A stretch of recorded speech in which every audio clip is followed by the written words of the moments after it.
하나님의 말씀은 누가복음 17장 11절에서 19절까지 말씀입니다. 제가 가진 성경, 신약성경 125쪽에 있는 누가복음 17장 11절로 19절까지 말씀입니다.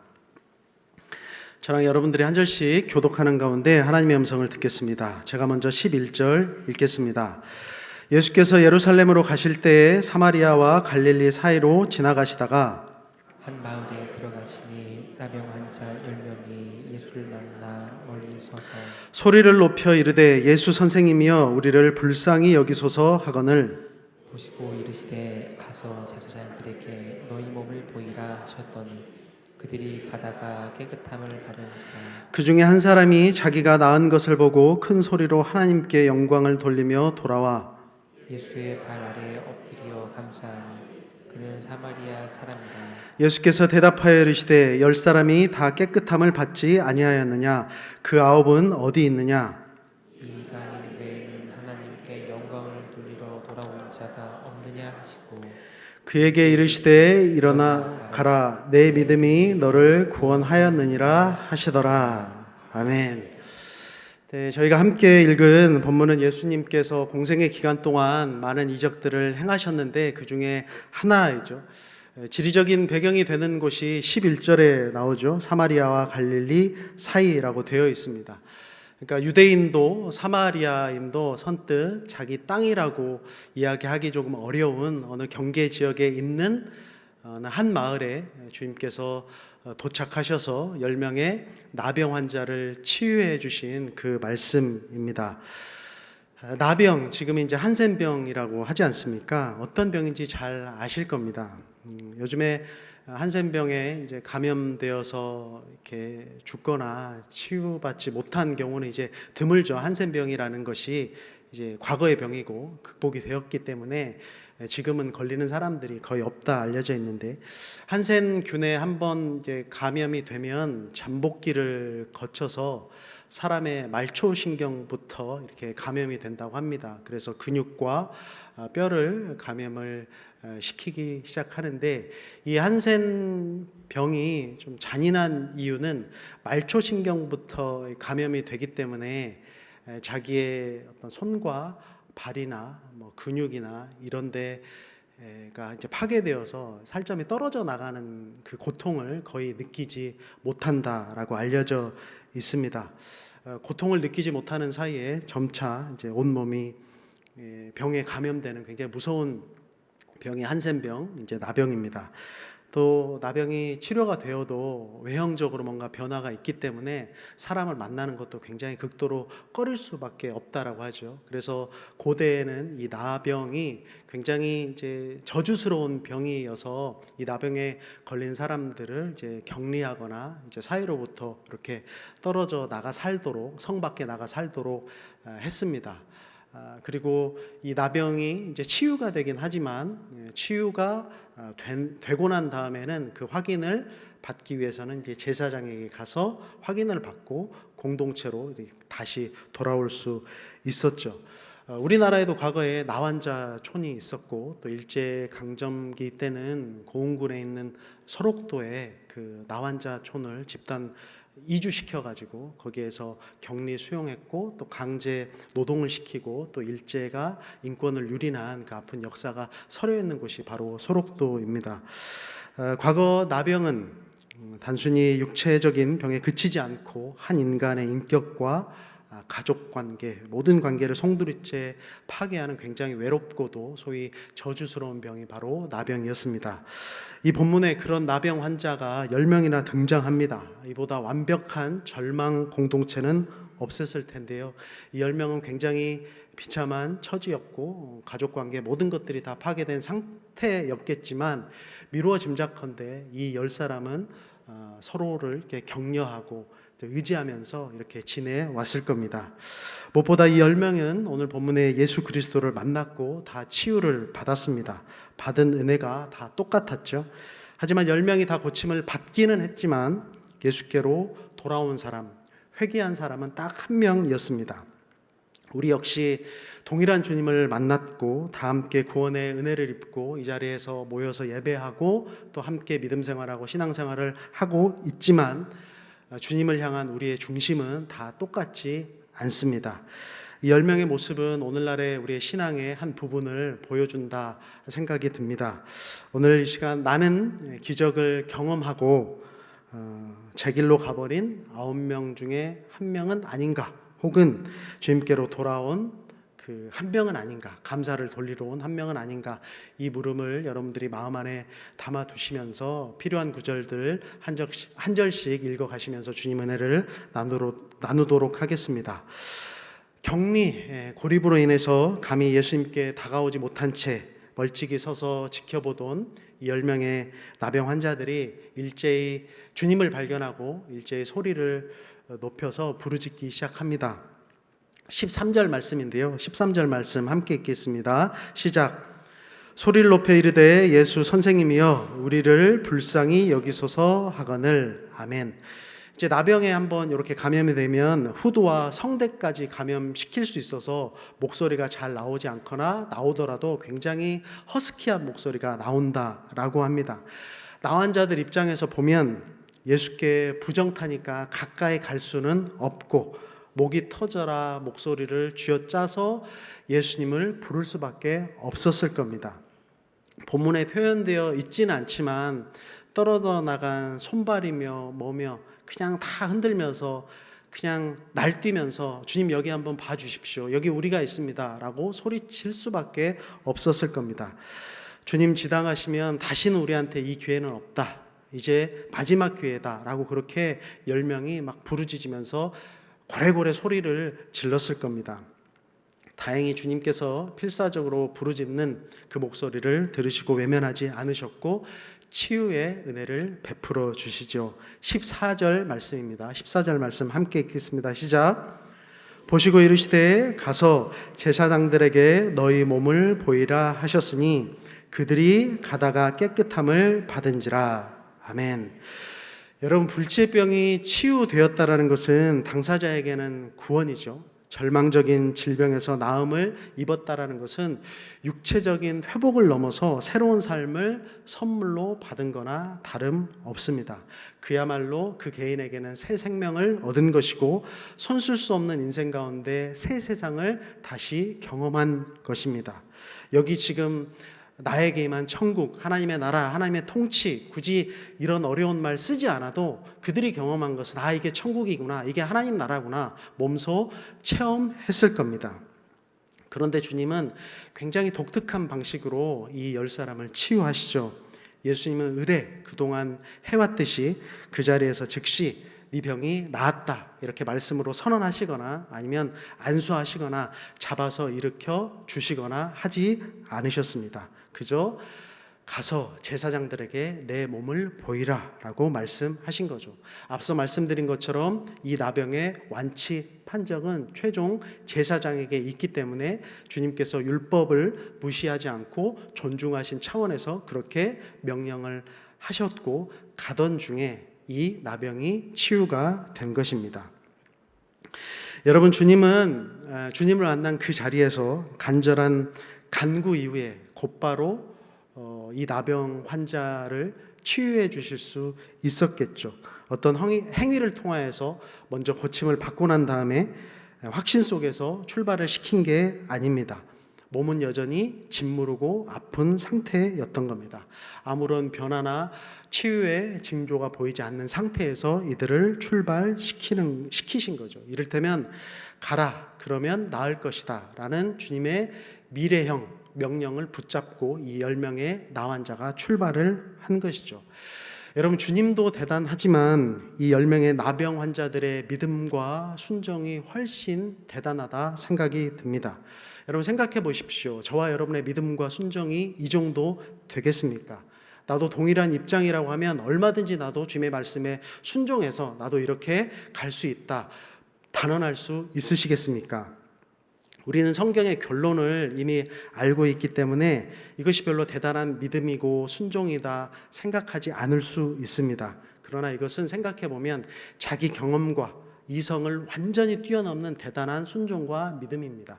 똑같은 상황이 저한테 주어진다라고 하면 저는 일단 예수님 바짓가랑에 붙잡을 것 같습니다.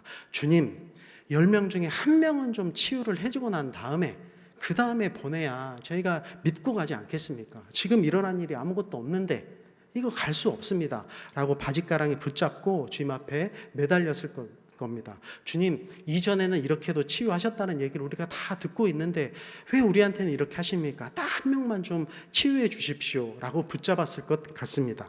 그러나 이 10명은 의심하지 않고 주님의 말씀을 믿고 출발했습니다.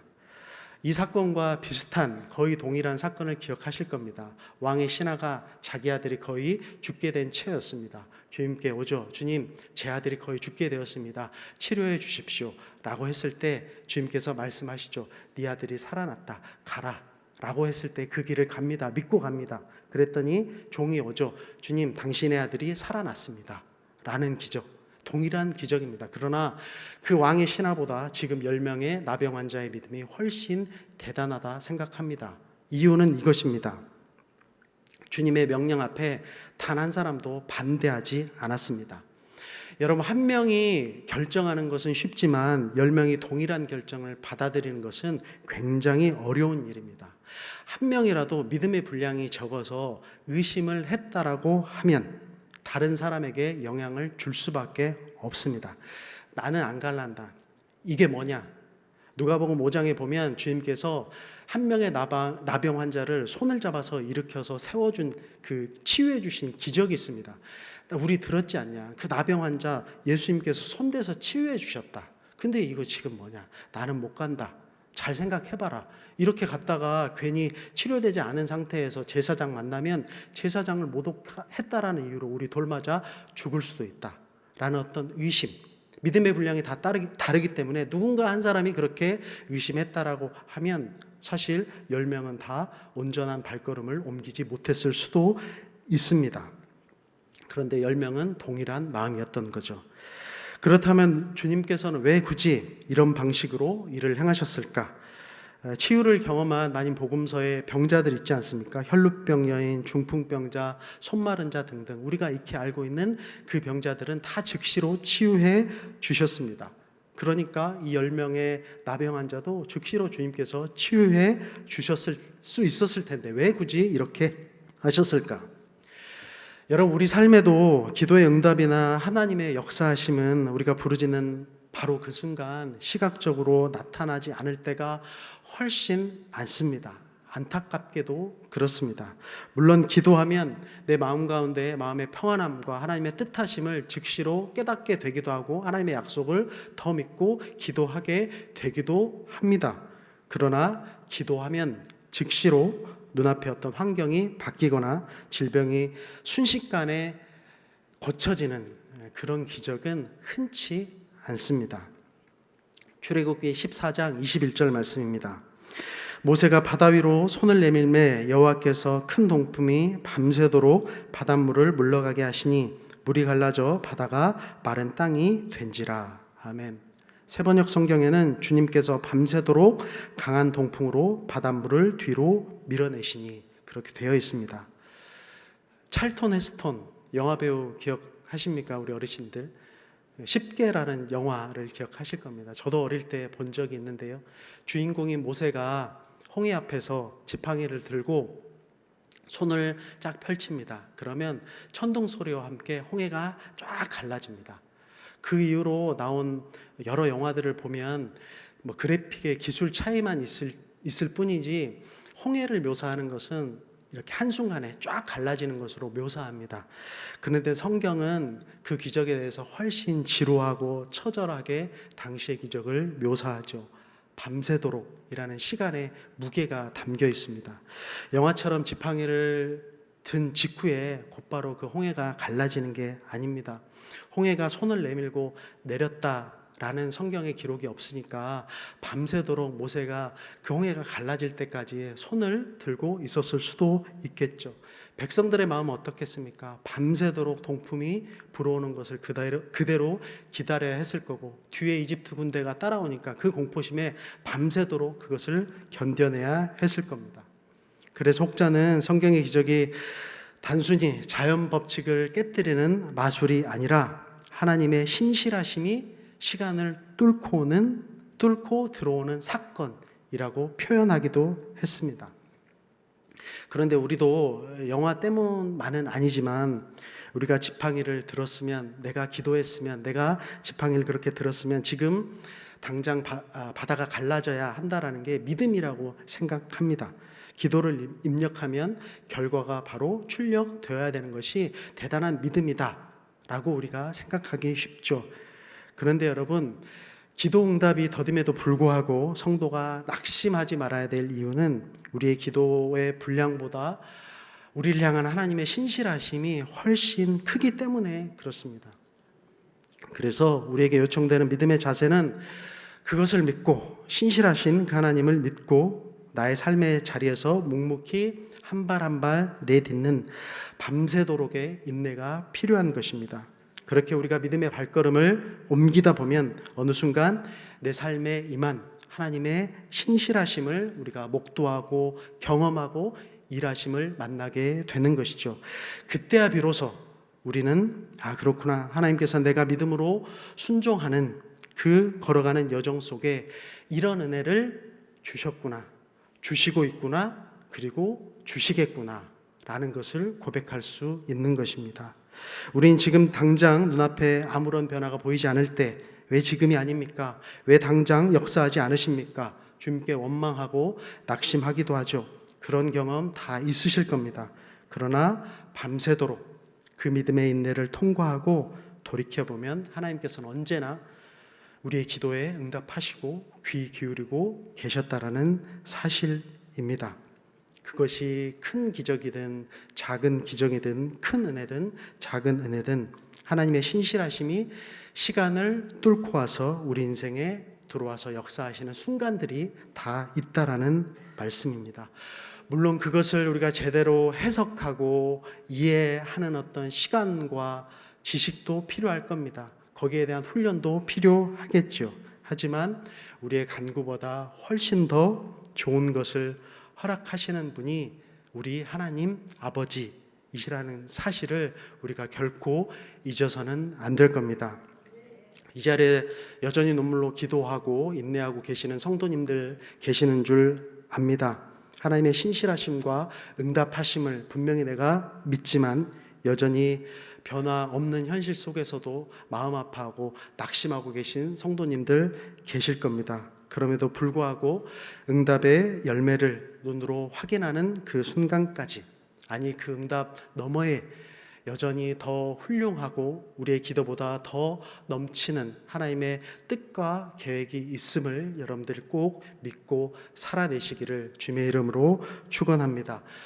여러분, 홍해는 분명히 갈라집니다. 밤새도록 신실하신 하나님께서 그 일을 이루어 나가실 겁니다. 이 10사람의 나병 환자 이야기가 이렇게 끝이 나면 얼마나 좋겠습니까? 공주와 왕자가 만나서 행복하게 살았다라고 해피엔딩으로 끝나면 좋을 텐데, 사실 오늘 본문은 14절에 끝나지 않고 그 이후로 보면 새로운 국면이 등장하죠. 이 기적은 사복음서 가운데 유일하게 누가복음에만 기록된 복음서입니다. 그러니까 누가가 이 치유 기적의 사건을 유일하게 기록했을 때는 14절이 아니라 14절 이후에 뭔가를 우리에게 이야기하고 싶어서 분명히 기록했을 겁니다. 제가 객관식으로 문제를 좀 드릴 테니까 마음속으로만 한번 손을 들어보십시오. 앞에 내용을 이제 제가 설명했으니까 10명의 나병 환자들이 제사장에게 가는 그 길 위에서 치유를 다 받았죠. 만약 여러분이 10명 중에 한 명이고 그 길 위에서 그 기적을 내가 은혜를 받았고 경험했습니다.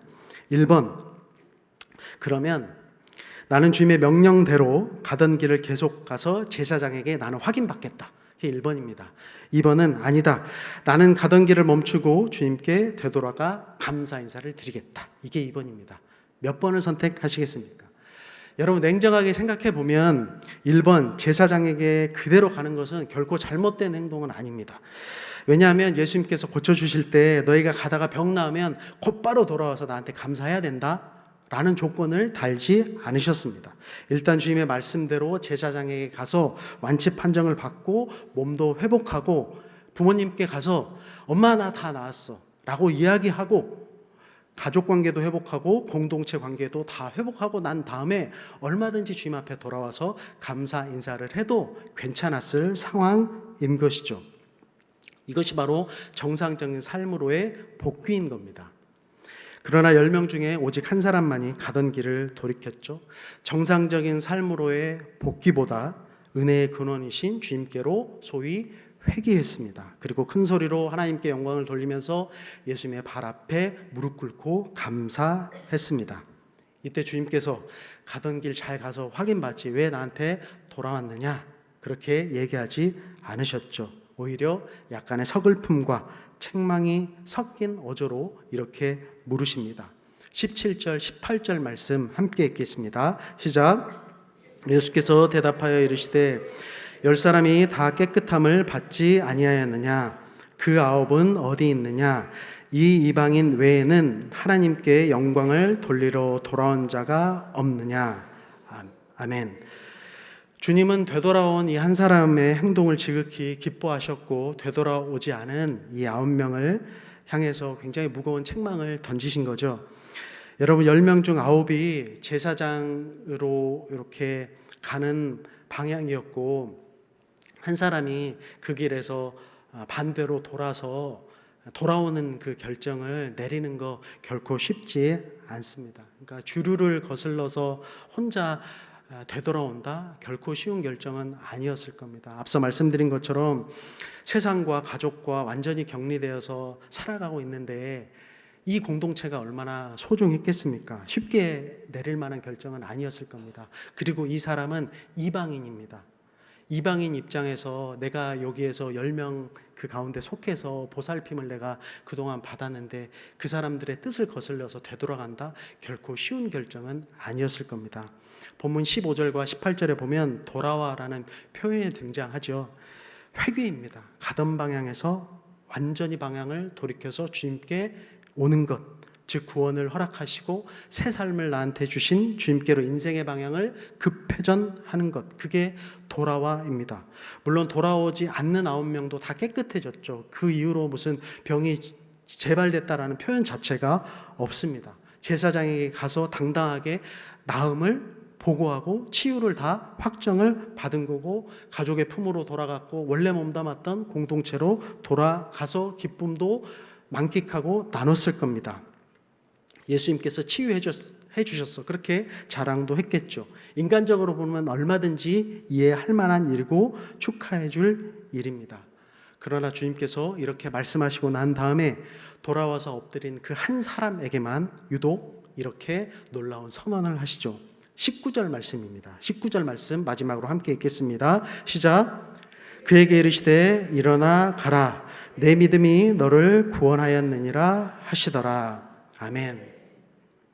여러분 방금 읽은 이 마지막 선언 좀 이상하게 느껴지지 않으십니까? 10명 모두 이미 주님의 말씀을 순종함으로 육체의 치유라는 놀라운 기적을 경험했습니다. 그들 삶 가운데 하나님의 나라가 임한 것이죠. 육체의 절망으로부터 구원받은 것도 사실은 치유받은 것도 분명한 구원입니다. 그런데 왜 유독 돌아온 한 사람에게만 우리 주님께서 비로소 믿음이라는 단어와 또 구원이라는 단어를 함께 사용하셨겠습니까? 그 이유는 주님께서 말씀하시는 구원과 믿음은 단순히 기도의 응답을 받거나 육체의 질병이 회복되는 수준에 머물러 있는 것, 그게 아니기 때문입니다. 주님께서 말씀하시는 진짜 구원이라 함은 어느 인생의 한 부분에 있어서 소위 유통기간이 있는 눈앞에 문제가 해결되는데 끝나는 게 구원이 아닌 겁니다. 주님은 단지 기적을 경험하거나 어떤 환경의 복을 받아내는 결과론적인 신앙을 원치는 않으셨던 겁니다. 주님이 이 이방인에게 주고 싶으셨던 것은 영혼과 전인격의 결핍을 채운 그 완벽한 구원, 전인격적인 치유, 그거를 원하셨던 겁니다. 인생의 참된 온전함, 그것을 주님께서 주고자 했던 것이죠.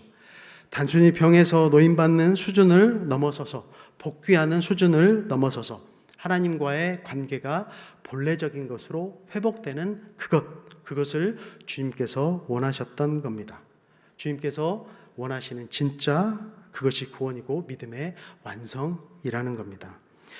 여러분, 우리는 흔히 믿음을 나의 영적인 실력이나 자격처럼 여길 때가 많이 있죠. 그러나 참된 믿음은 어떤 상황에서도 내 행위와 믿음 그 자체를 나의 의로움으로 여기는 게 아닙니다.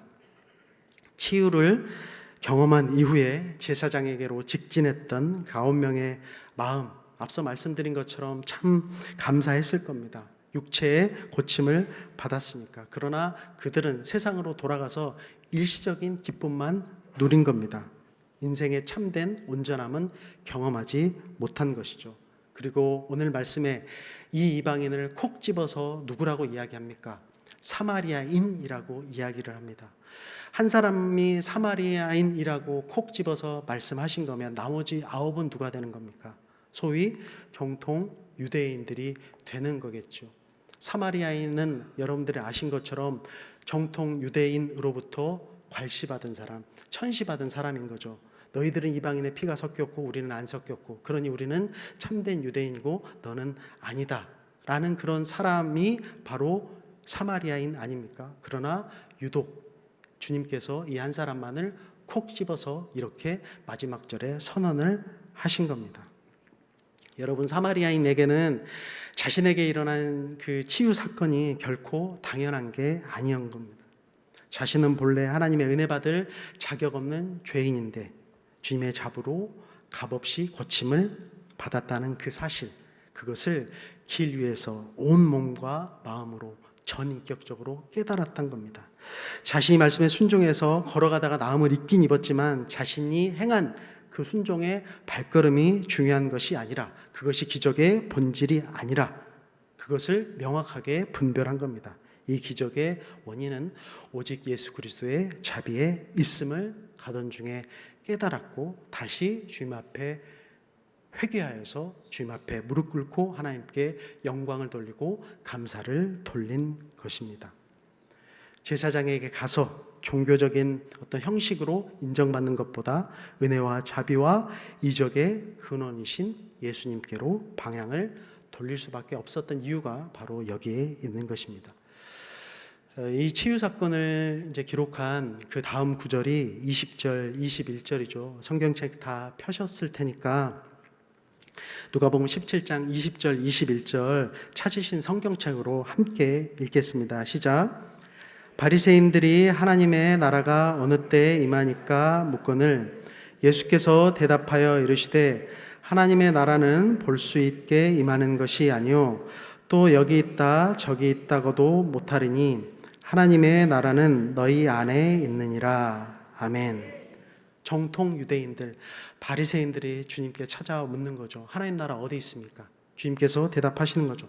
하나님 나라는 여기 있다 저기 있다 얘기할 수 없는 거다. 그리고 하나님 나라는 볼 수 없고 너희 안에 있다라고 주님께서 대답하십니다.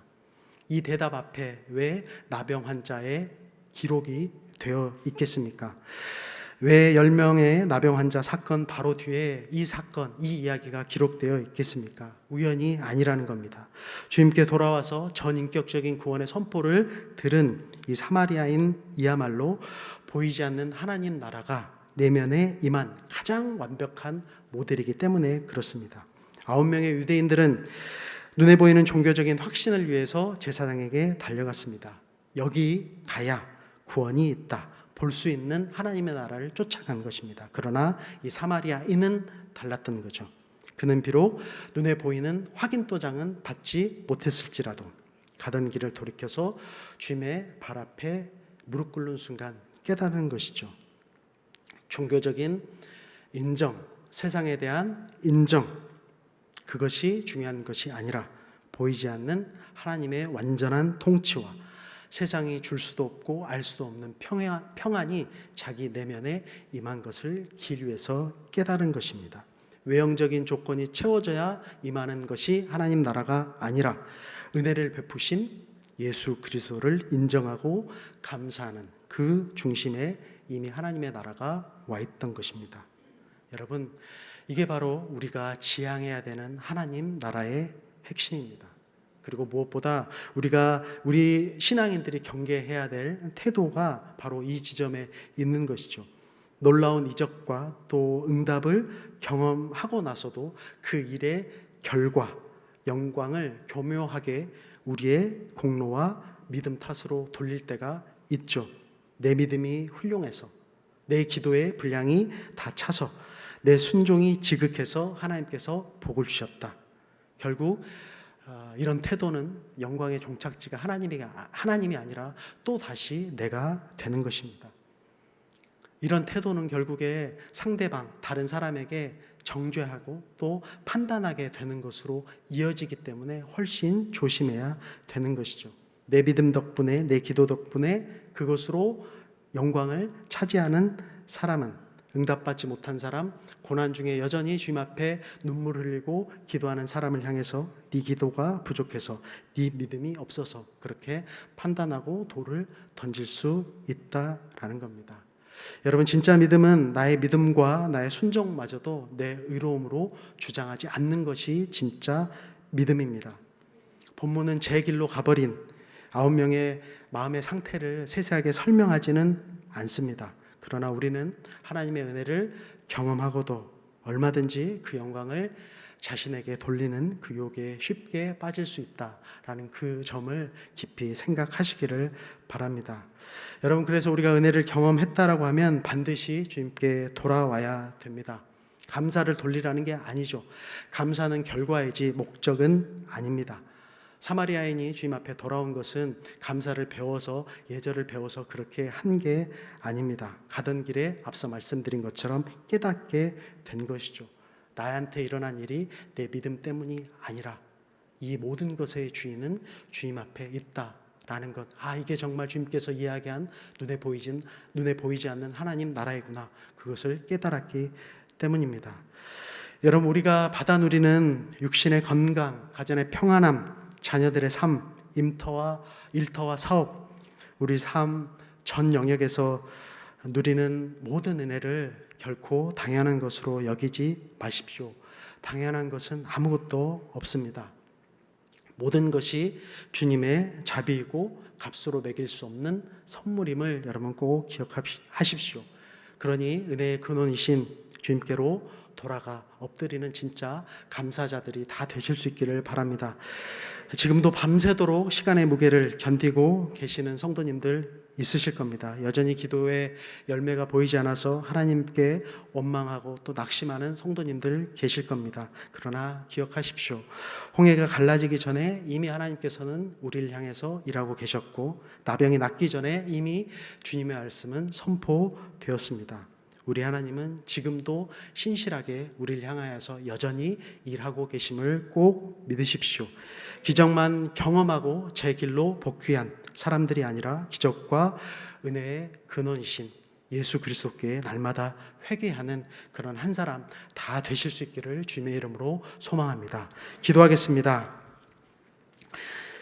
아버지 하나님, 말씀을 통하여서 절망의 자리에서 10명의 나병 환자를 만나주시고 고쳐주신 주님의 은혜를 다시 확인하게 하심 참 감사합니다. 주님, 우리는 기도의 제목을 붙들고 부르짖으면서도 당장 현실이 바뀌지 않을 때 낙심하고 또 원망할 수밖에 없는 연약한 인생들입니다.